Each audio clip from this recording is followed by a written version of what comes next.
एक छोटे से गांव में कुमार सोहन रहता था।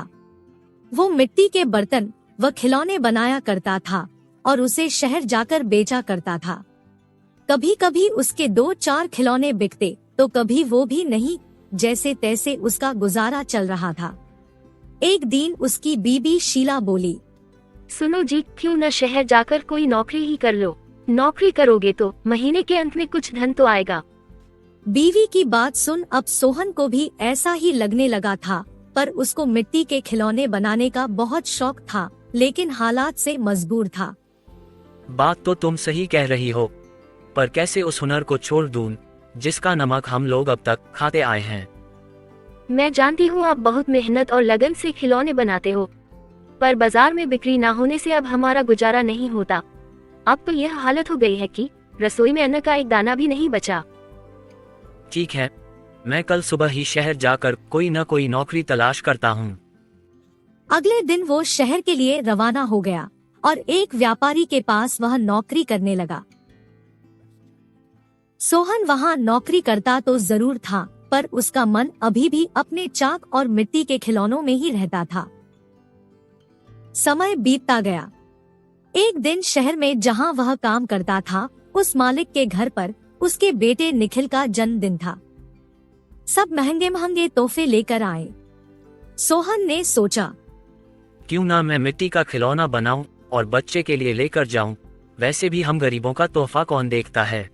यह सोचकर वह मिट्टी का खिलौना बनाया और बनाकर जन्मदिन पर ले गया। जब दावत खत्म हुई तो निखिल की नजर उस मिट्टी के खिलौने पर पड़ी। उसे वो हाथ में उठा लिया और खुश होकर और भी बच्चों को दिखाने लगा। खिलौना सभी बच्चों को बहुत पसंद आया और जिद करने लगे कि उनको भी वैसा ही खिलौना चाहिए।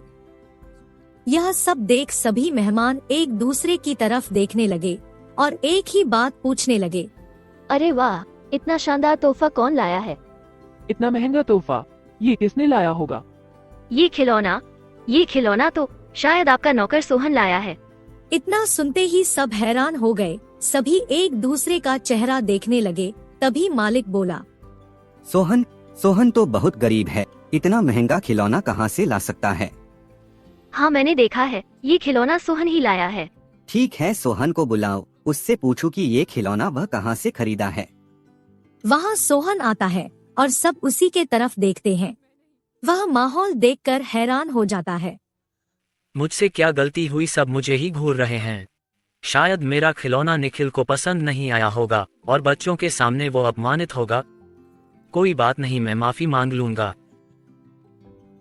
मालिक, क्या आपने मुझे बुलाया? हाँ सोहन, क्या यह खिलौना तुमने दिया है? हाँ मालिक। तुम यह खिलौना कहाँ से लेकर आए हो और इतना महंगा तोहफा तुम लाए कैसे?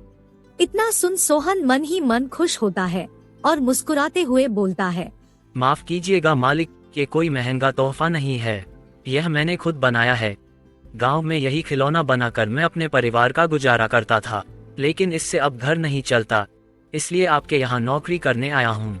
अरे वाह, तुम क्या अभी है खिलौना बना सकते हो?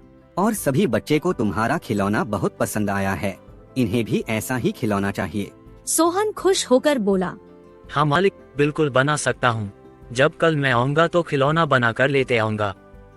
अगले दिन सोहन ने शानदार रंग बिरंगे खिलौने बना कर दिए। यह देख मालिक ने सोचा, क्यों ना मैं खिलौने का भी व्यापार करूं। वह अपने बीवी से बोला, सुनीता, सोहन खिलौना बहुत अच्छा बनाता है, उसे खिलौना बनवाकर शहर में उसका भी व्यापार कर लें।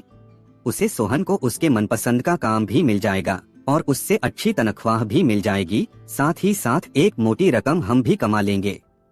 ये तो अच्छा विचार है जी।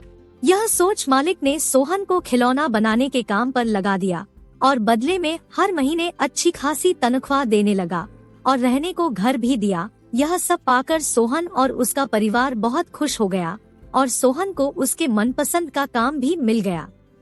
दोनों हंसी खुशी रहने लगे।